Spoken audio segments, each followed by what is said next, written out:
In the 8th and 9th centuries, the world witnessed great progress and a transformative period in human history.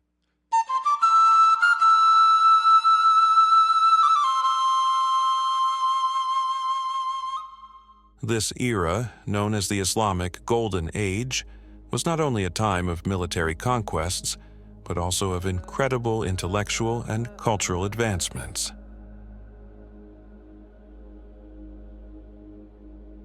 The Islamic Golden Age did not begin overnight. It all started with the rise of Islam in the early 7th century. After the death of the Prophet Muhammad in 632, the Islamic Empire rapidly expanded across the Middle East, North Africa, and parts of Europe.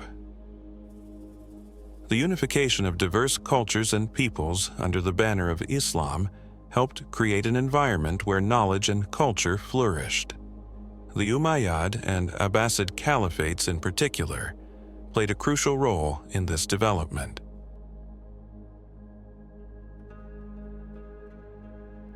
The Abbasid Caliphate, which began in 750, is often regarded as the peak of the Islamic Golden Age. The capital city, Baghdad, became the intellectual center of the world. Here, scholars from various backgrounds collaborated, preserving and expanding upon the knowledge of ancient civilizations such as Greece, Persia, and India. However, it was not just about preserving knowledge. It was also about advancing it. One of the greatest institutions of this era was the House of Wisdom, established in the 9th century in Baghdad. It was a research institution where scientists, physicians, and philosophers gathered to translate and build upon the works of ancient Greek, Roman, and Persian texts.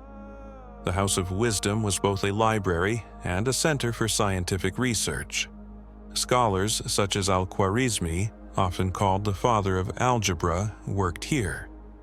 His groundbreaking work, Al-Kitab, laid the foundation for modern algebra, and the term algebra itself originates from the title of this book.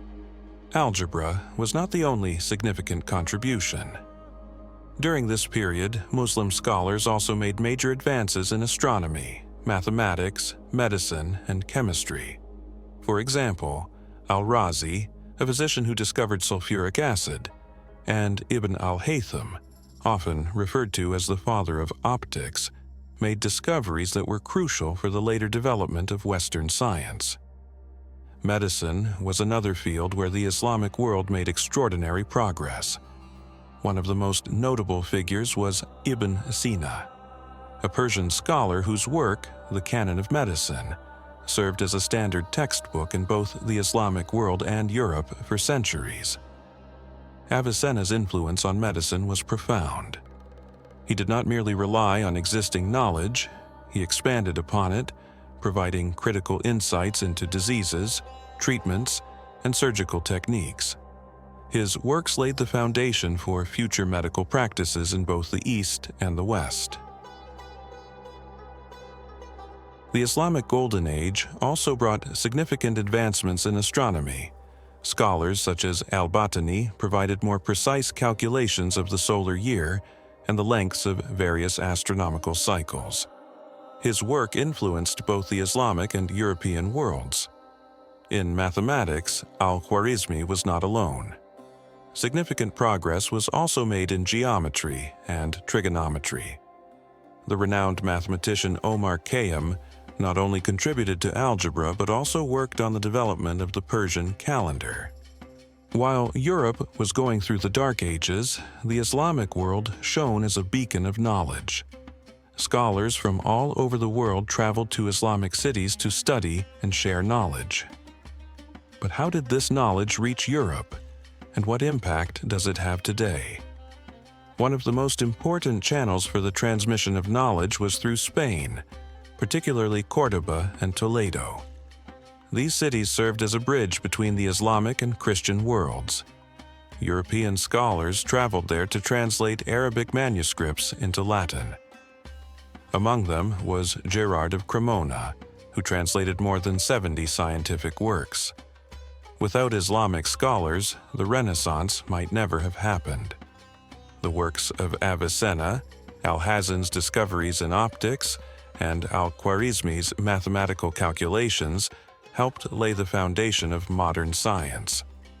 Leonardo da Vinci and Galileo relied on Arabic knowledge when developing their theories.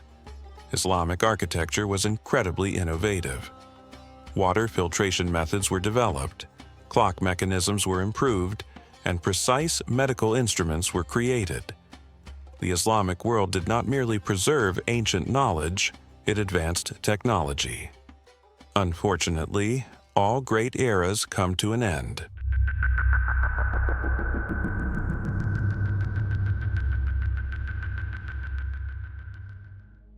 In 1258, the Mongols destroyed Baghdad, burning down the House of Wisdom and thousands of books.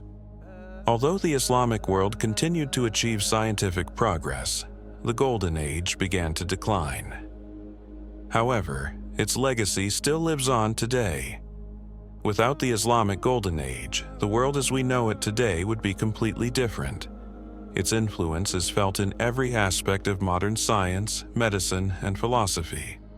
This is a story that proves the power of knowledge and its ability to bridge cultures, religions, and eras.